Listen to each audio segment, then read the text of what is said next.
वही लोग इस तरह की बात करते हैं।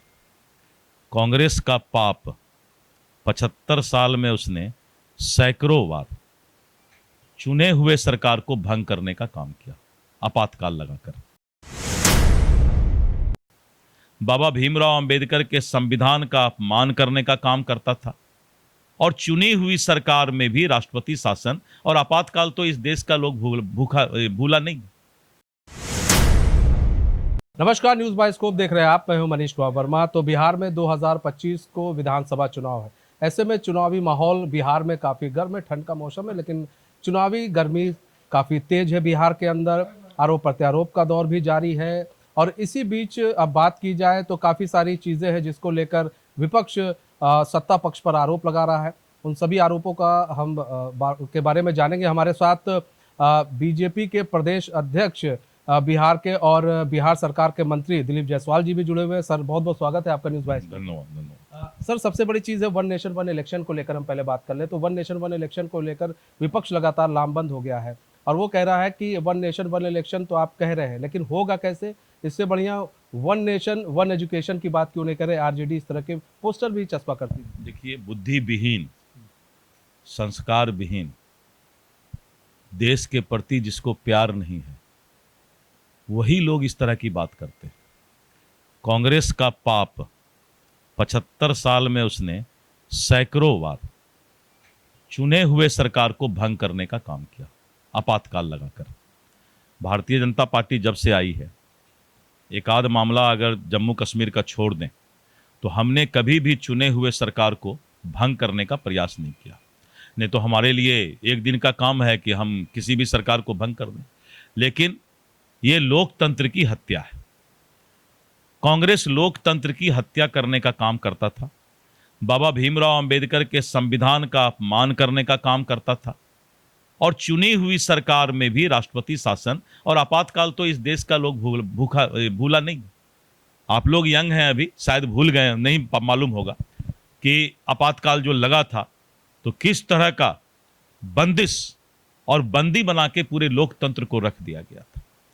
अब ऐसे लोग आज जो है अपने अतीत को भूल गए हैं, इसलिए उनको अपना अतीत याद रखना चाहिए कि इन लोगों का अतीत क्या है। सर, बात की जाए इसी को लेकर, जब अभी भीमराव अंबेडकर को लेकर जो अमित शाह ने बयान दिया, इसको लेकर भी तमाम आपने भी देखा कल किस तरह से आरजेडी हो चाहे फिर कांग्रेस क्यों ना, वो लोग सड़कों पर आए। मैंने इन बातों का जवाब दे दिया कि 75 साल में कांग्रेस ने बाबा भीमराव अंबेडकर के संविधान को और बाबा भीमराव अंबेडकर को व्यक्तिगत भी कभी सम्मान नहीं दिया। अगर भारत रत्न देने की भी बात आई तो वो अटल बिहारी वाजपेयी जी, बीपी सिंह जी और हमारे उस वक़्त के तत्कालीन प्रधानमंत्री चंद्रशेखर जी, इन लोगों ने मिलकर के बाबा भीमराव अंबेडकर जी को यह सम्मान दिया था। बाबा भीमराव अंबेडकर जब एक बार चुनाव लड़े, यही नेहरू परिवार ने उनको हराने का काम किया था। तो नेहरू परिवार के जो जितने भी आज साहबजादे साहबजादी लोग हैं, इन लोगों को अपना कच्चा चिट्ठा 75 साल का बताना चाहिए कि इन लोगों ने बाबा भीमराव अंबेडकर के संविधान का भी कैसे अपमान किया है और बाबा भीमराव अंबेडकर को भी अपमानित करने का क्या काम किया है। अच्छा सर, नीतीश कुमार की भी यात्रा 23 दिसंबर से निकलने वाली है, तो ऐसे में उसको लेकर क्या आप लोग भी क्या उसमें रहेंगे? ऐसे में जब निकलेगी यात्रा तो क्या सपोर्ट है? देखिए, माननीय मुख्यमंत्री महोदय का ये सरकारी यात्रा है और सरकारी यात्रा में जो प्रभारी मंत्री हैं, किसी भी दल के हों, सरकार का पूरा महकमा, वहाँ के माननीय विधायक विधान पार्षद, ये सभी लोग रहेंगे। और ये सरकारी यात्रा है, एनडीए सरकार का यात्रा है। एनडीए के सभी लोग जो है एकदम यहाँ से नीचे तक एक पैर पर खड़ा रहेंगे। अच्छा सर, आरक्षण को लेकर बार बार बात होती है, आप भी देखते हैं संविधान के लिए खतरा है बीजेपी, आरक्षण को लेकर बार बार बात होती है। लोकसभा चुनाव में काफ़ी मुद्दा उठा और जब हमने इस बारे में पूछा क्या इस बार भी ये मुद्दा होगा, कि बिल्कुल ये मुद्दा होगा कि बीजेपी आरक्षण विरोधी है, बीजेपी संविधान को नहीं मानती है।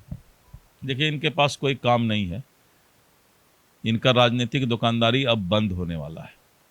जात पात की राजनीति करके इन्होंने जो इस तरह का अब्बा फैलाकर मुद्दा बनाने का प्रयास करता है, और आरक्षण विरोधी तो यही लोग हैं। ये लालू यादव जी के शासन में कब आरक्षण की बात की गई, कब आरक्षण दिया गया? ये बताएं वो। एक भी आरक्षण अगर लालू यादव के शासन में दिया गया या आरक्षण के समर्थन में कोई कानून बनाया गया तो उस समय याद नहीं आया। आज जब नीतीश कुमार जी कर रहे हैं तो ये इस तरह की बात करते हैं।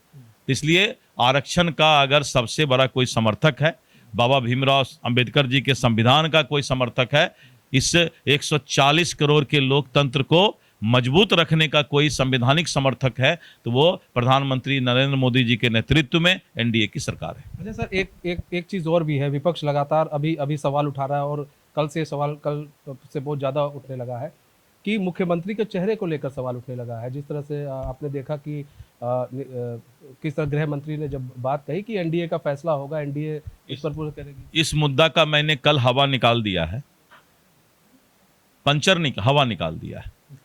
मैं प्रदेश अध्यक्ष हूं और मैंने कह दिया कि गृह मंत्री जी ने सही कहा कि भारतीय जनता पार्टी में कोई भी फैसला जो है पार्लियामेंट्री बोर्ड लेती है। उन्होंने संवैधानिक तरीका बताया, लेकिन मुख्यमंत्री नीतीश कुमार जी के नेतृत्व में एनडीए सरकार चल रही है और अगला चुनाव 2025 का भी मुख्यमंत्री नीतीश कुमार जी के नेतृत्व में हम लड़ेंगे। उन्हीं के नेतृत्व में चुनाव लड़ना, ये चीज़ साफ है। उन्हीं के नेतृत्व में चुनाव लड़ेंगे एकदम। तो एक छोटा सवाल ये भी है कि लगातार आरजेडी जो है और यहाँ पर इंडिया अलायंस जो है लगातार आरोप लगाती रहती है कि बताए जो है एनडीए की क्या काम किए हैं, और नौकरी को लेकर बहुत सवाल उठ रहे हैं बार बार। ये आरजेडी, मैंने ये सब बातें स्पष्ट कर दिया है कि नम्मा फेल नेता कोई नौकरी की बात नहीं कर सकता है। पहले ये बताए कि हमारा बेटा या आपका बेटा नम्मा फेल होगा तो उसको क्या नौकरी मिलेगा। तो जो खुद अपने जीवन में सजग नहीं रहा वो दूसरे के रोजगार की बात क्या कर सकता है। पहला बात, हवा निकल गया, पंचर हो गया, टायर आवाज कर गया तो शांत हो गया। अब रोजगार की बात वो नहीं करता है और ना कर सकता, हिम्मत नहीं है। पहले अपने रोजगार की बात करें कि आप अभी चपरासी बनने के भी लायक नहीं है उस डिग्री में, तो आज आप नेता कैसे बनिएगा। इसलिए उसके बाद से हवा निकला हुआ है। अब दूसरा बात आपने कहा कि सरकार के बारे में जो है टीका टिप्पणी करना, तो विपक्ष का ये काम है, हम उसका स्वागत करते हैं। आईना दिखाना, दर्पण दिखाना विपक्ष का काम है और सत्ता पक्ष का काम है कि विपक्ष जब आईना दिखाए तो अपने आप में सुधार करने का प्रयास मिलता है। निंदक नियरे राखिए, तो निंदक तो नियरे रखना ही सरकार का सबसे अच्छा ये है, स्वभाव है।